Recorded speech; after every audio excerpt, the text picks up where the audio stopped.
G'as everybody, thank you once again for joining me here on Meraki TV. Olives are a big part of Greek cuisine, and tonight we learn the mythological origins behind them. George whips up an absolutely decadent yogurt cake. Noula teaches us brain spotting. The kids show us how to play Greek Scrabble, and we visit the premiere of the Greek-Australian film Me and My Left Brain.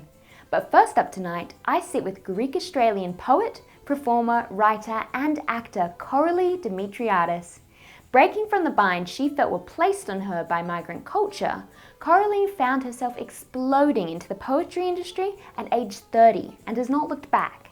Now with 2 books under her belt, a one-woman show entitled I Say the Wrong Thing All the Time, and countless articles published in major news outlets such as the Daily Telegraph and the Sydney Morning Herald, Coralie is currently working on her novel while ruffling feathers everywhere with her raw, passionate brand of feminism that demands to be heard no matter the societal binds or prejudices.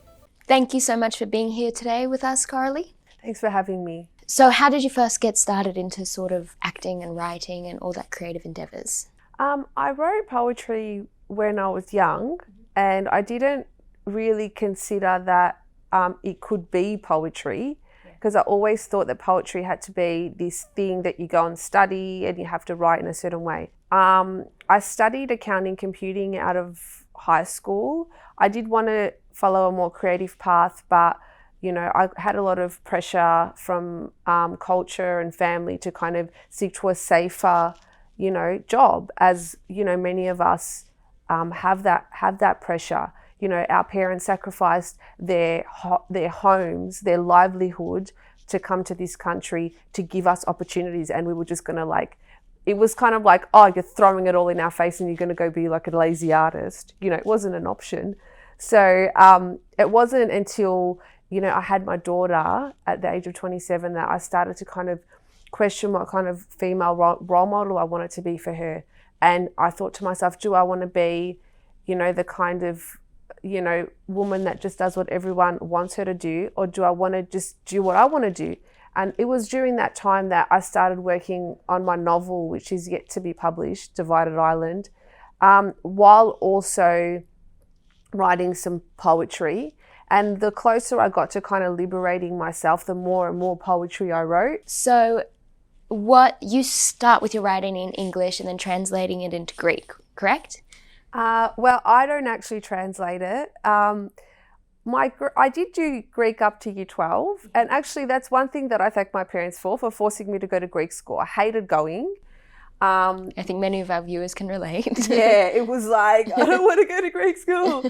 But actually when I got a small amount of funding from Australia Council to travel to Cyprus, I worked with a translator over there and we translated it together. Do you have a work that you are most proud of across all the genres that you've written? No, I mean, I love them all for their own, you know, for what they are. They're all your little babies. Yeah, they're all my little babies. I mean, I am very passionate about film and acting. I think I really love acting. And, you know, unfortunately in Australia, there's very limited opportunities in the screen industry. Mm-hmm. But I am looking at doing some more online projects. I had a mockumentary that was screened on Channel 31 in Melbourne that I'd like to turn into a web series. Mm-hmm. It's called Koraly, a mockumentary. I wonder if they'll make the TV show. So where do you see your career progressing if you want to incorporate acting more into it? I see myself as a creative. I don't like to pigeonhole myself and say, I'm a writer, I'm an actor, you know. So I like to just go where the art takes me. For example, when I did my theatre show and all these women came up to me and they were like, that's my life. That's what happened to me. I mean, to be able to connect with people that have lived your experience and your pain is truly powerful. And to be able to give that person comfort I can't put a price on that. So when I say I want to expand my readership or interest in my work, I want to connect with people who have felt displaced and alone like I once did.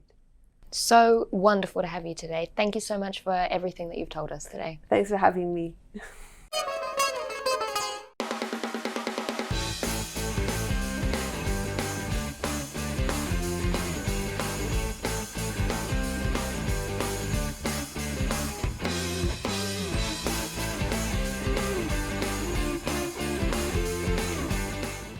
Welcome to Meraki TV Kids Corner. I'm Konstantina. And I'm Sophia. And today we're playing Greek Scrabble. Scrabble has two sides, the conventional side and the junior side. We'll be playing the junior side. And the rules are, put your letters in the bag and each player picks 2 at a time. In the junior Scrabble, they have a little cheat where they give us the first letter of each word and a little picture on the corner. So let's get started.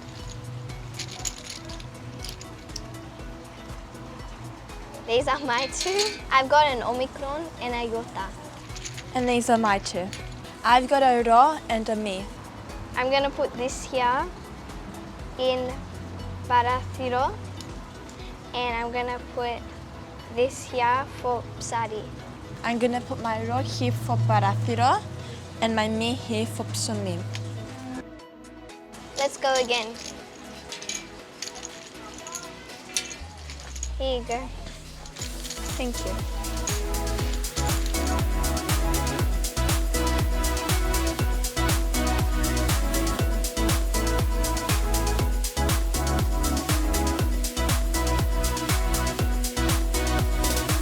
The first person who finishes the word gets a point for that word. I got the letter for the last word. No! And that was Greek Scrabble. Thank you for watching Meraki TV Kids Corner.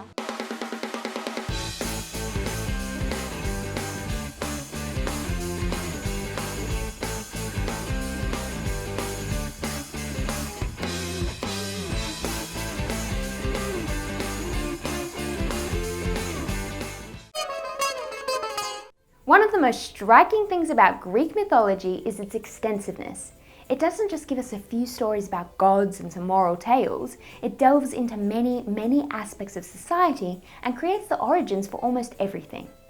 Given that olives are such an integral part of not only Greek cuisine, but also its culture and even its economy, it's no wonder that Greek mythology provides us with an origin story for the olive. Our following story is on Athena and the olive tree, and is courtesy of the documentary coming up at 9 p.m. tonight called An Olive Tale, produced by our very own Billy Kotsis and Anna Savo. Here now is the story of Athena and the olive tree. The origins of olives.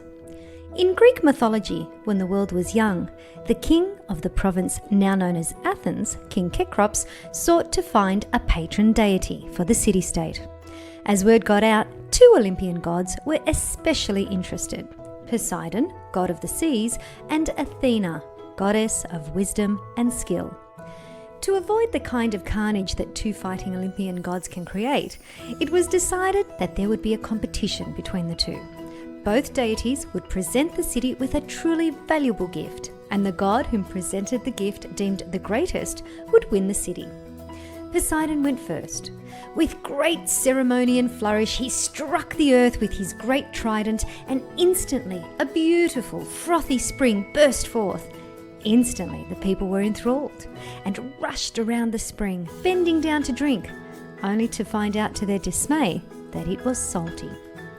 Next, Athena came, who, remember, was the goddess of wisdom.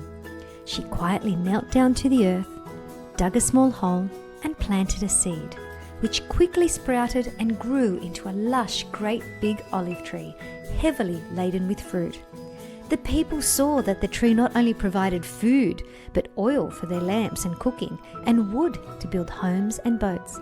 The vote was unanimous, and Athena was declared the winner and patron deity of Athens.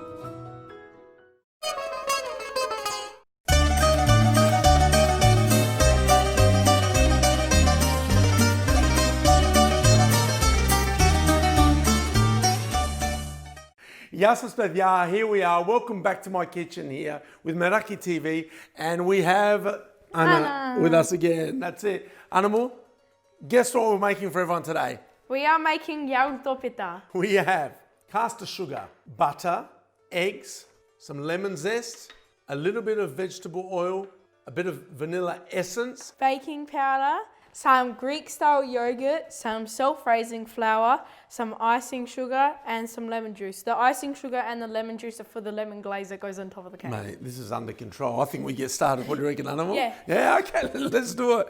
Now, while we've got the butter here, we're just going to butter a bit of this base, Animal. Okay. A bit of this flour. Give it a bit of a tap. Tora, edo pera, Animal. Yes. Everybody, what we're doing in our mixer, we're lucky we've got a mixer if you've got a hand mixer. If not, do it old school and use a hand whisk. Now, one of the tips that we're going to say is that we are going to add this softened butter. Then we are going to put the sugar in there, the caster sugar. So the caster sugar is a finer grain of sugar. And what that does with desserts, when you're doing sponges or anything like that, because it's finer, it whisks really nice and you want it to get light and fluffy with the butter part before you start adding other components. And that will give you a beautiful finish and a lighter texture. 20 minutes? 10 years later. It doesn't take that long. Okay, look, Animal. That one is ready. Beautiful. Now that there is ready. Now if you want to, you can put this, if you've got one of these mix masters at home, you can put it on a slow gear and slowly start adding everything else. Or you can take it off now, because that's the hardest part, and whisk it by hand. And then even fold through the flour and things. But because we've got this here, we're going to use modern technology, man.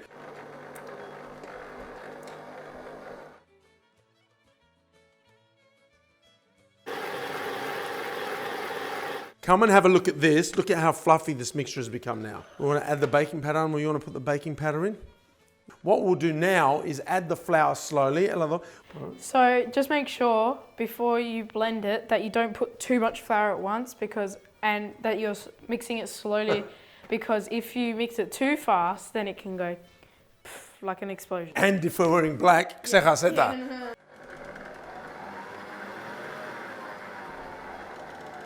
we'll add the yogurt. Okay.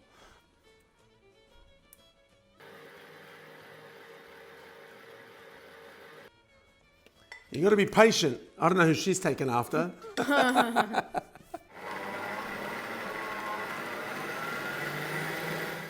No. Well, don't need it.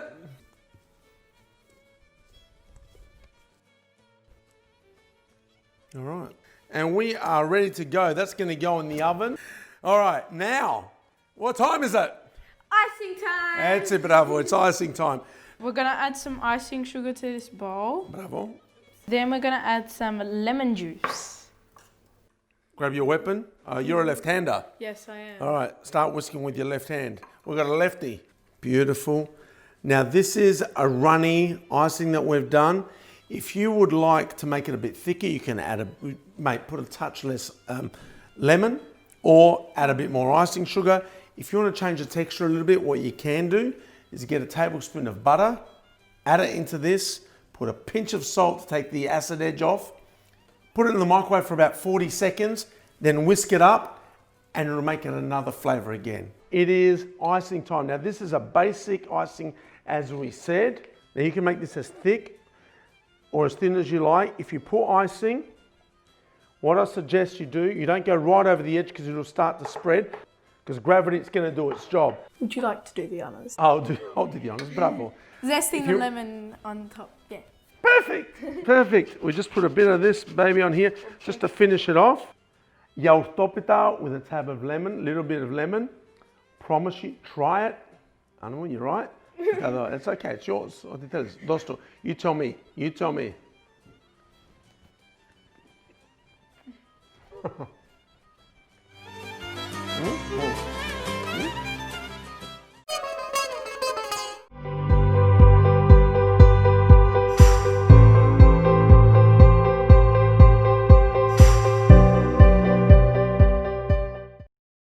Hi everyone.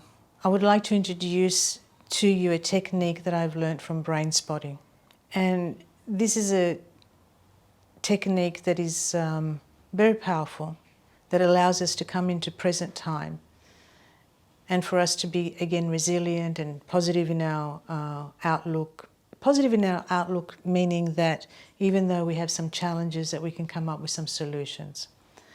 And this is how it goes. And I want to see if you can do it with me right now.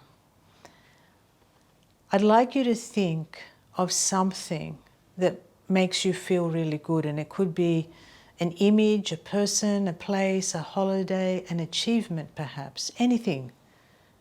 And the person could be, you know, dead or alive, it doesn't matter.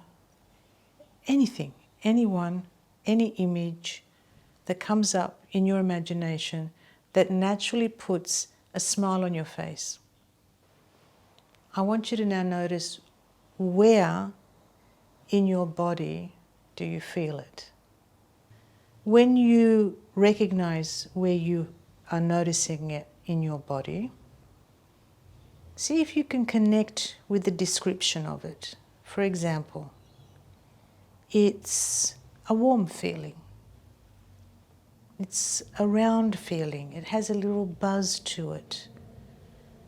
So I'm using words that describe the experience of the feeling. I'm not labeling it. And then, once you have, what I'd like you to do is move your eyes. You stay connected with the feeling, and then slowly move your eyes once to the left,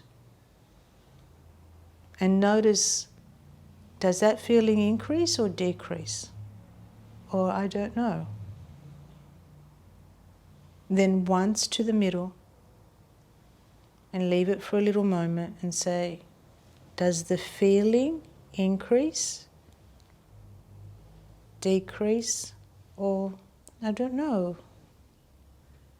And once on the other side. You will find it. You will find what's called the gaze spot that is associated to that feeling that brings a natural smile to your face. And you might want to, once you've found that location, if it is over here, you might move your finger a little bit to the left or a little bit more to the right until you finally have it nailed. And you go, it's there. And you will know. You will know.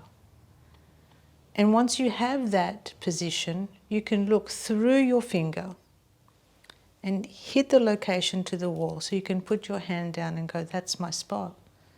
And if you stay on that spot for just a couple of minutes, notice what happens to the feeling.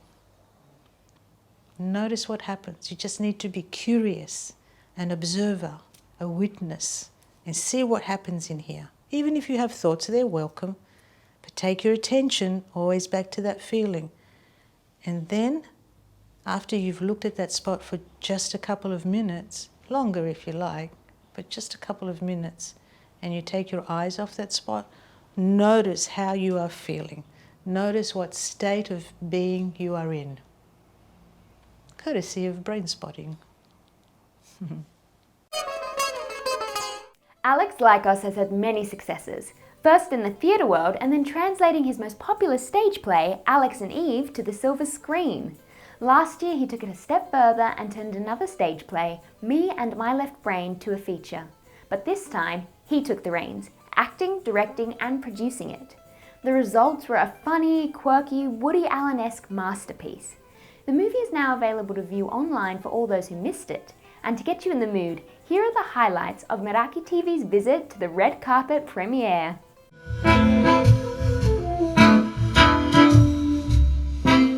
Alex Lykos, big night tonight. Yes, it is. I'm a little nervous, so please excuse me. Every time you're nervous, it ends up being a big smash, so I like that. I don't know. This is a different offbeat comedy. I don't know. I hope it's good. I hope people enjoy it. I've seen it. It's fantastic. It's very Woody Allen-esque. Thank you. It's a great little comedy, so beautifully and brilliantly written and directed. We're very proud of you. Thank you very much. I'm a little bit nervous right now, so I can't. My words aren't forming. You know, the left side of my brain is saying "shut up." The right side of my brain is saying just put a sentence together. So. How proud are we of Alex? It's fantastic what he's done. It's amazing. I wish him all the best of luck, and you know this is a great event, and I wish him all the best for the film. So I'm a follower of Thespis, so I love the Greeks. The Greeks love you. So the philosophers, Plato, no, seriously. So how much Those Romans screwed it all up though. They took over the Greek culture and then they... Don't get me started, Mal. Don't get me started. They commandeered it and then they screwed it. How much fun was this role? Oh, look, Well, I read it straight away and knew that I wanted to do it. And the thing was that Alex was going, should he get a director? And I said, mate, you've done this for a fair while now, just direct it yourself. And so that was very brave of him. Yes, so I am in the show. I play a left brain, actually, the other one. Yes, of course, fantastic. Was that fun to do? Oh my God, it was so amazing. It's amazing the dynamic that Mal and I had, because all of a sudden I come into his world and there's two left brains and we just create a little bit of naughtiness. For our viewers, do you want to give us a quick rundown on your role? My role, I'll apologise for. You'll understand when you see it. I won't spoil anything, but it's very, very special. Jeanette Lykos, from me and my left brain, again in another one of Alex's movies. You're like his muse. Well, let's just say I feel like I'm Alex's real life left brain in real life. So he still like bounces everything off me and just ideas and everything. And I've known Alex for a really, really long time. And from the first time I met Alex, he always wanted his stage plays to become a movie. So he managed to make that a dream come true with Alex and Eve, and now this is a real dream come true because he's the writer, director, producer and starring actor. What I think's really unique too is it's a bit different to most of the Australian films that are getting made. It's got a really universal kind of theme. It's almost got a bit of a Euro kind of feel. The score is incredible. The music's just unbelievable, and it's kind of quirky. It's fun, and I love it. I'm actually happy being miserable. Ah. Yeah. You have noise in your head. Yeah, sometimes the left side of my brain has a tendency to overestimate its importance. Why do you get control of our central nervous system? You idiot! We've been stuck in this weird platonic phase for 6 months now. Are we friends or more than friends? What do I say in text? Anything. Except I love you, you're my soulmate, I've never met anyone like you crap. Do not think about Helen. You okay? Yeah, I just got this weird, annoying headache. I have some Panadol. I don't think Panadol will do it. You're going mad! I'm in the second act of my life, and I have nothing to show for it. I'm sick of putting life on hold for some big break that's never gonna come. No attractive woman with any dignity would choose to spend the rest of her life with an unemployed actor. I'm so confused. Her views on relationships are archaic. I don't subscribe to the modern day transient attitude towards relationships. You are being delusional. Why are you being so hostile? Oh, you think this is being hostile? You worry about things? Me? I'm not happy unless I'm worrying about something. What are you saying? I'm old? Well, that's exactly what she's saying.